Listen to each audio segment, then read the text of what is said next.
Saudara-saudari terkasih dalam Kristus, hari ini Rabu 5 Juni 2024 merupakan peringatan wajib Santo Bonifasius, uskup dan martir.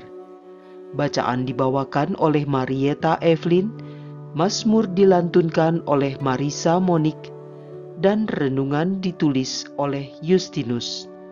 Selamat menekuni sabda Allah. Mari kita semakin mengasihi, semakin peduli, semakin bersaksi.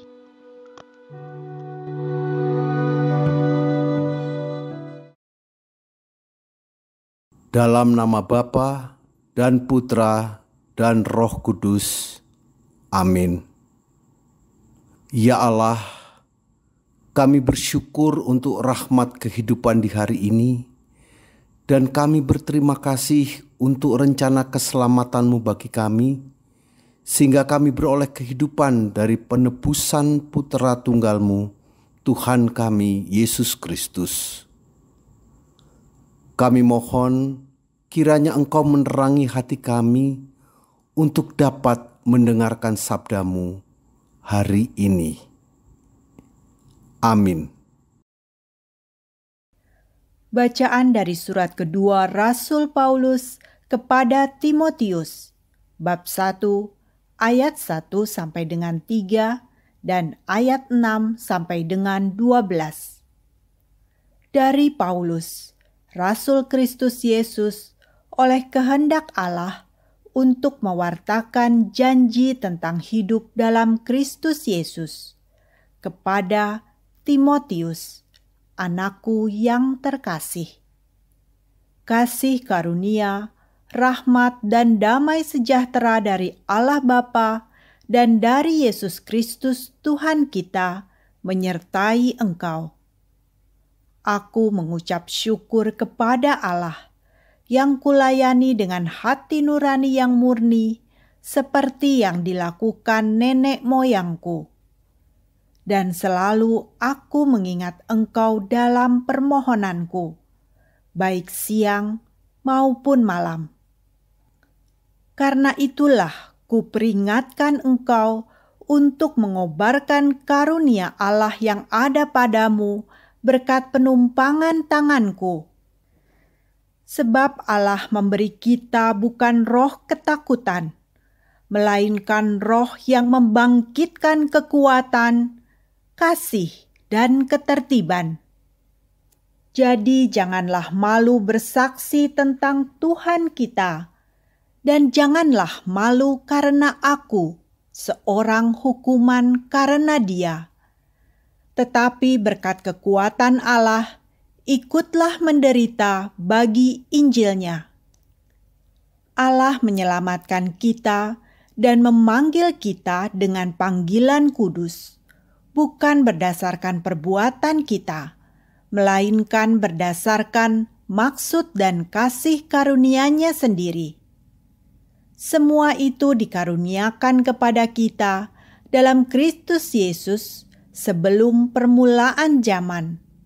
Dan semua itu sekarang dinyatakan oleh kedatangan Juru Selamat kita, Yesus Kristus. Dengan Injilnya, Kristus telah mematahkan kuasa maut dan mendatangkan hidup yang tidak dapat binasa. Untuk Injil inilah aku telah ditetapkan sebagai pewarta, sebagai rasul, dan sebagai guru. Itulah sebabnya aku menderita semuanya ini, tetapi aku tidak malu. Sebab aku tahu siapa yang kuandalkan, dan aku yakin bahwa Dia berkuasa memelihara apa yang dipercayakannya kepadaku hingga pada hari Tuhan. Demikianlah sabda Tuhan.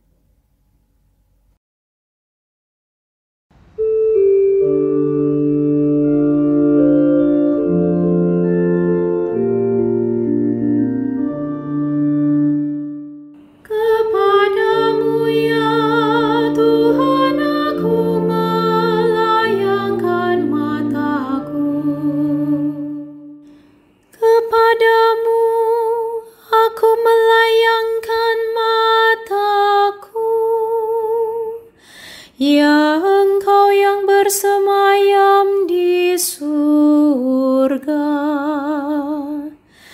lihat seperti mata para hamba laki-laki memandang kepada tangan tuannya.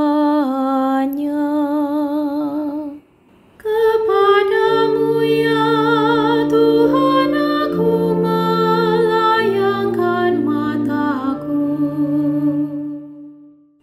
seperti mata hamba perempuan memandang kepada tangan nyonyanya. Demikianlah mata kita memandang kepada Tuhan Allah kita, sampai Ia mengasihani kita. Kepadamu ya Tuhan aku melayangkan mataku.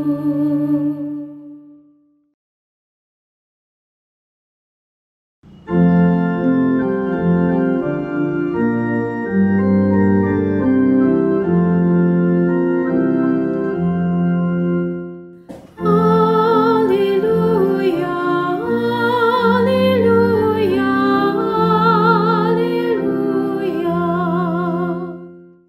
Akulah kebangkitan dan kehidupan. Barang siapa percaya kepadaku tak akan mati. Haleluya, haleluya, haleluya.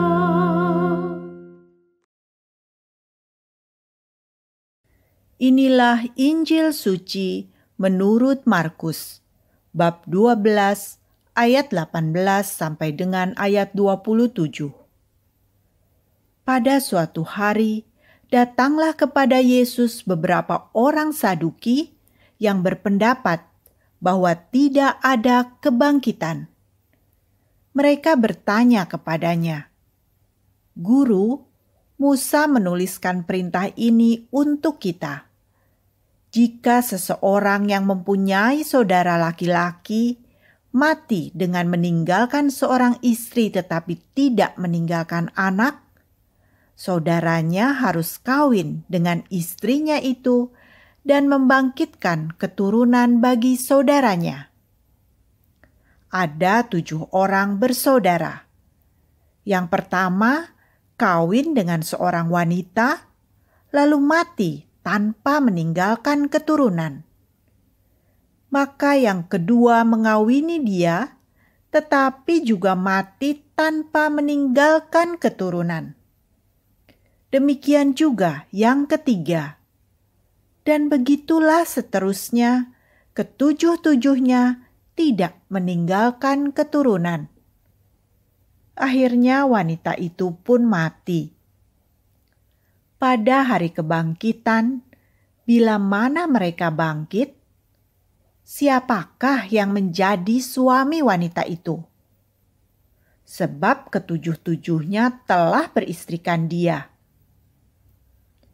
Jawab Yesus kepada mereka, "Kalian sesat, justru karena kalian tidak mengerti kitab suci maupun kuasa Allah. Sebab di masa kebangkitan orang mati, orang tidak kawin atau dikawinkan. Mereka hidup seperti malaikat di surga. Mengenai kebangkitan orang mati, tidakkah kalian baca dalam kitab Musa, yaitu dalam cerita tentang semak berduri, bahwa Allah bersabda kepada Musa, 'Akulah Allah Abraham, Allah Ishak, dan Allah Yakub'? Allah bukanlah Allah orang mati, melainkan Allah orang hidup. Kamu benar-benar sesat." Demikianlah sabda Tuhan.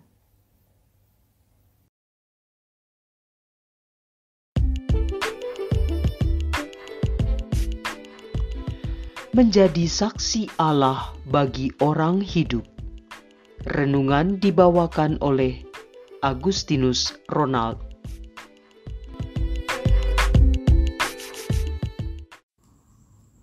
Shalom Aleichem. Mengikuti perkembangan dunia sekuler, tentunya mata kita akan tertuju ke dunia barat dan lebih fokus lagi ke Amerika Serikat. Selama berabad-abad, bulan Juni adalah bulan yang didedikasikan untuk hati kudus Yesus, the Sacred Heart of Jesus. Hal ini berawal sejak Paus Pius ke-11 pada tahun 1856 yang menetapkan hari Jumat setelah perayaan Corpus Christi sebagai perayaan hati kudus untuk seluruh gereja. Sejak saat itu, bulan Juni didedikasikan untuk hati kudus Yesus yang kasihnya begitu besar bagi kita semua. Namun pada tahun 1999, Presiden Bill Clinton secara resmi mendeklarasikan bulan Juni sebagai Pride Month untuk kaum gay dan lesbian yang memperingati 30 tahun terjadinya kerusuhan Stonewall. Dalam proklamasinya, Clinton menyoroti serangan kekerasan terhadap komunitas LGBTQ yang kemungkinan besar mengacu pada pembunuhan Matthew Shepard pada bulan Oktober 1998. Menyandingkan bulan hati kudus Yesus dengan Pride Month pada bulan Juni sekilas terlihat bukan menjadi masalah. Namun, apabila kita kembali kepada esensi, maka akan terpampang jelas masalah besar. Bahwa sejak awal mulanya, Allah menciptakan manusia untuk berkembang biak dan mengelola seluruh ciptaannya. Untuk itulah, institusi perkawinan didedikasikan, yaitu turut serta dalam proses prokreasi Allah dalam menghadirkan anak-anak manusia ke dalam dunia. Institusi perkawinan ini merupakan tanda kehadiran Allah, yakni sakramen perkawinan antara seorang lelaki dan seorang perempuan. Allah kita adalah Allah yang hidup, Allah sumber kehidupan, dan Allah orang-orang hidup. Sabda Allah dalam Injil Markus hari ini menegaskan bahwa Ia bukanlah Allah orang mati, melainkan Allah orang hidup. Sedangkan dalam ide dan gerakan LGBTQ yang diperingati dalam Pride Month, tidak dapat dibayangkan bagaimana institusi perkawinan kaum LGBTQ itu dapat turut serta dalam proses prokreasi Allah. Apakah layak disebut sebagai suatu institusi perkawinan? Apakah merupakan tanda kehadiran Allah? Ketika suatu hal terjadi seperti di atas, secara jelas menunjukkan perbedaan antara kehidupan dan kematian. Apakah kita umat beriman berani dan mau untuk speak up, menyatakan iman kita? Jika menyatakan kebenaran iman kita kemudian mengakibatkan kita tidak memperoleh posisi dalam pertemanan, atau posisi dalam masyarakat yang semakin sekuler dan permisif terhadap ide dan gerakan LGBTQ, apakah kita kemudian menjadi takut? menjadi malu karena berbeda dengan yang lain. Santo Paulus pada hari ini menguatkan kita, sebab Allah memberikan kepada kita bukan roh ketakutan, melainkan roh yang membangkitkan kekuatan, kasih, dan ketertiban. Jadi, janganlah malu bersaksi tentang Tuhan kita, dan janganlah malu karena aku seorang hukuman karena Dia, melainkan ikutlah menderita bagi Injilnya oleh kekuatan Allah. Dialah yang menyelamatkan kita dan memanggil kita dengan panggilan kudus, bukan berdasarkan perbuatan kita, melainkan berdasarkan maksud dan kasih karunia-Nya sendiri yang telah dikaruniakan kepada kita dalam Kristus Yesus sebelum permulaan zaman dan yang sekarang dinyatakan oleh kedatangan Juru Selamat kita Yesus Kristus yang oleh Injil telah mematahkan kuasa maut dan mendatangkan hidup yang tidak dapat binasa. Hari-hari ini saya melihat mulai muncul gerakan kembali kepada Allah dan kembali kepada Bunda Gereja. Dan gerakan-gerakan ini dimotori oleh kaum muda, kaum awam Gereja Katolik. Perarakan sakramen Maha Kudus melintasi negara-negara bagian di Amerika Serikat yang diikuti ribuan orang. Doa Rosario di Australia yang diikuti belasan ribu orang. Dan doa Rosario di Polandia yang diikuti oleh ribuan kaum lelaki. Gerakan-gerakan untuk kembali membawa kehidupan ke dalam masyarakat kita, yakni gerakan menjadi saksi Allah Putera. Apakah topik yang saya bawakan ini tidak relevan di Gereja Katolik di Indonesia? Mari melihat fenomena di masyarakat tentang LGBTQ dan ideologi kematian lainnya seperti pro-aborsi. Apakah tren menurun atau menaik? Apakah kita siap dan mau menjadi saksi dari Allah orang hidup?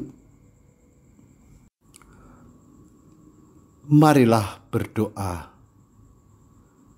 Ya Allah Maha Kudus, kami bersyukur untuk rahmat karunia daripada-Mu, khususnya untuk sabda-Mu yang telah kami dengarkan dan kami renungkan. Mohon bantulah kami dan mampukan kami untuk menjadi saksi-saksi-Mu, Allah orang hidup.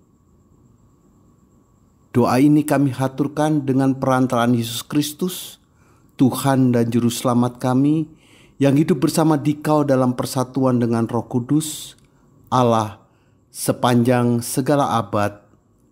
Amin. Dalam nama Bapa dan Putra dan Roh Kudus. Amin.